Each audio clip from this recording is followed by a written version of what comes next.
não foi permitido. Primeiro o médico autorizou, no dia o médico não estava, quando foi fazer a cirurgia, não pôde, e ele se identifica com o sexo masculino, e tem todo um problema dessa transformação do masculino, do feminino para o masculino. E aí nada mais está claro que aí há uma questão de gênero forte na relação de poder na sociedade, quando a gente coloca virar mulher pode, virar homem não pode. É mais difícil. Pode passar. Né? E poderia, inclusive, quando você começa a falar sobre a questão do poder, o homem sem falo, né? O homem sem...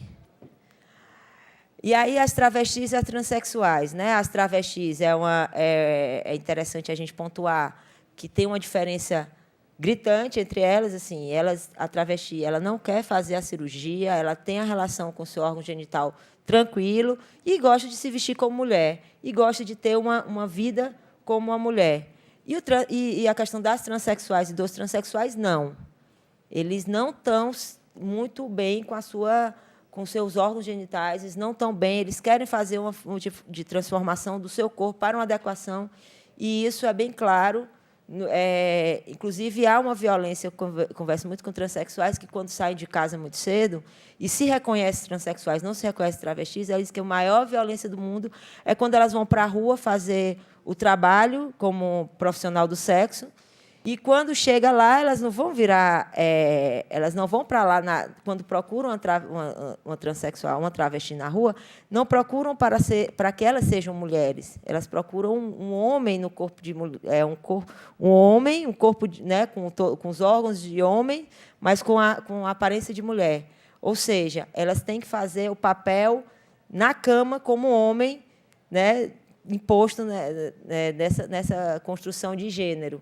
E elas dizem que é uma violência, porque elas achavam que ia ser amada e iam usar, que nunca iam precisar usar os seus órgãos genitais, porque aquilo é uma abominação para elas. E, quando chegam na rua, elas precisam usar para que ganhem dinheiro delas e possam sobreviver e possam ir fazer a cirurgia na Europa.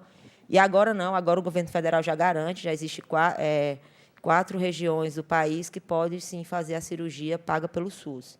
Pode passar. Aí a heteronormatividade.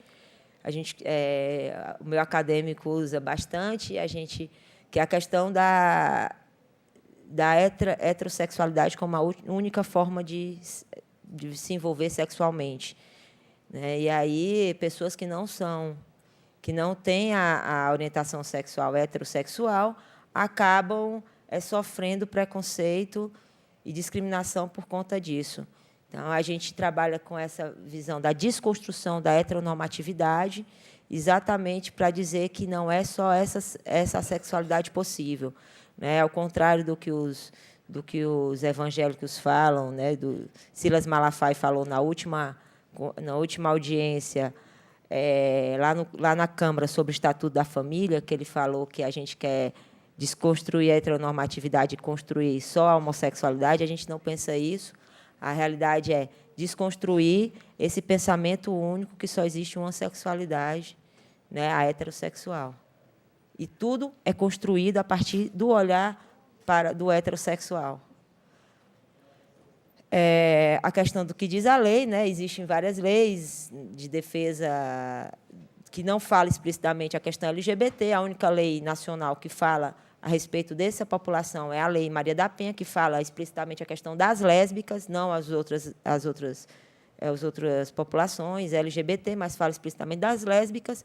Mas a nossa Constituição ela já garante que todo mundo tem direito e que isso, o afeto no aspecto, vou colocar aqui, o afeto é um aspecto no exercício do direito à intimidade, garantido no inciso 10º do artigo 5º da Constituição Federal. Então, isso a gente procura sempre falar um pouco mais sobre a questão das leis. Pode passar?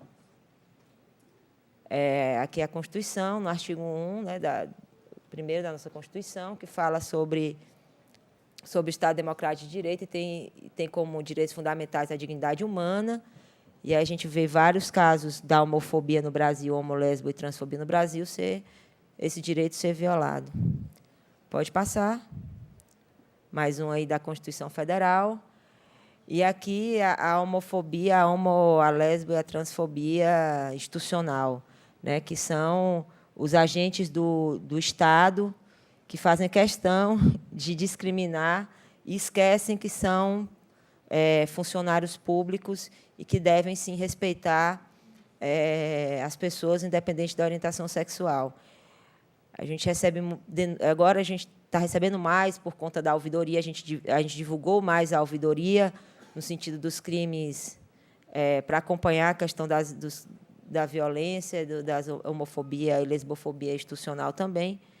E a gente vê que, por exemplo, na sala de aula, na educação, o professor homofóbico ele tenta chamar aquela pessoa que se identifica com o gênero feminino pelo nome de registro, e isso constrange, isso faz com que aquele aluno não se identifique mais com a escola, não achando a escola um espaço agradável de estar, e a evasão escolar. Então, a gente vê muito disso. É importante a gente falar sobre os estatutos dos servidores públicos, inclusive no sentido de que tenha uma desconstrução dessa homofobia institucional.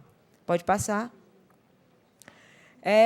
Essa aqui é uma pesquisa da Perseu Abramo e Rosa Luxemburgo, falando um pouco sobre a existência de preconceito contra a LGBT no Brasil. Né? Lá em cima, ele pergunta se há preconceito, você acredita que há preconceito contra a LGBT no Brasil? Aí as pessoas, os entrevistados, falam, sim, há preconceito. Aí depois pergunta, e você tem preconceito? Do racismo, né, nas pesquisas do racismo, mais alto que deu foi em torno de 13% as pessoas externalizarem seu racismo. Né? Na LGBT, deu em torno aí de 28%, né, que dizem que tem, sim, preconceito contra a LGBT. E aí a gente pega um caso como um caso grave, porque não tem vergonha. Né? As pessoas, preconceito é uma coisa que a sociedade criou, que é uma coisa ruim. Né? Que não é uma coisa legal você ter preconceito, principalmente agora no século XXI. Mas você ter preconceito por uma determinada população sim, não causa nenhum constrangimento. Então, cerca de 30% da população afirma ter preconceito contra a LGBT. E aí, por isso, o alto grau de violência e de desconhecimento disso. Pode passar. Esse aqui também é interessante, que é o grau de tolerância. Né? Se você soubesse que o colega do seu trabalho, né, era gay ou lésbica, LGBT, o que você faria? Né? Uma boa parte diz que não faria nada, a outra procuraria entender, e uma parte menor, a menor que tem, que diz que não tanto faz, para mim não faz diferença nenhuma. E ali, na relação com os médicos, professores e filhos pequenos, né, também é uma... Pode passar. Eu coloquei um pouco sobre aluno, porque foi uma pesquisa feita com adolescentes, crianças e adolescentes, né, de 10 a 18 anos, 19 anos nas escolas públicas. E aí, 1/4 dos alunos disseram que não gostariam de ter colegas homossexuais. Né? Diz que, ou seja, quem for dentro da escola LGBT tem que manter bem o seu armário, porque não pode demonstrar isso, como a gente chama, ficar no armário. Travestis e transexuais é mais difícil. Né? Então, e aí o índice mais alto, na época, Fortaleza. Né? E interessante que pode passar, eu fazendo esse recorte também de gênero, quando fala dos meninos, esse índice de 30% passa para 40%, mais de 40%. Né? Dos meninos não querem ter amigos gays na sala de aula. Né? Isso reflete uma ausência da discussão sobre sexualidade, não só no colégio, nas escolas, como também na família e em outros espaços que discutem essa questão da criança e adolescente